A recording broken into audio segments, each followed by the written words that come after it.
বক্তব্য নিয়ে আসবেন। আগামী দিনে এই যুবদলে যিনি বিগত স্বৈরাচার ফাঁসি হাসিনার কর্তৃক খুন হয়েছিল, আন্দোলন সংগ্রাম করতে নিয়ে সাবেক সমর ছাত্র নেতা মনির মুন্সি এই তো এখন বক্তব্য রাখবেন। বিসমিল্লাহির রহমানির রহিম। উপস্থিত কেন্দ্রীয় থানা বিএনপির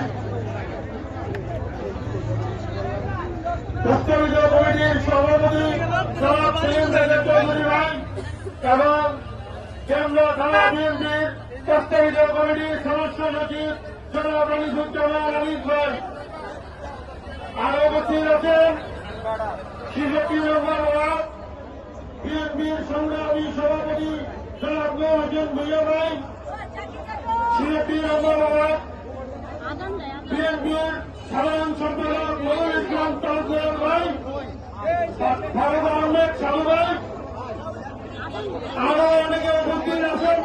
সবার নাম আমি বলতে পারলাম না। বলতেছিলাম আপনারা ভাই ইসলাম করেন, আপনারা সেই ইসলাম নবীকরণ বলেছেন আমার অন্যদের মধ্যে ৭৩টা দল হবে, একটা দল যাবে জান্নাতে আর বাকি ৭২ দল যাবে জাহান্নামে। আপনারা কি ইসলাম কিন্তু সেই মাহাত্ম করতে আমি এই কথা বলে আমি আমার বক্তব্য এখানে শেষ করছি। নবীনের সালাম দিন, ধানের শীষে ভোট দিন। বাংলাদেশ জিন্দাবাদ।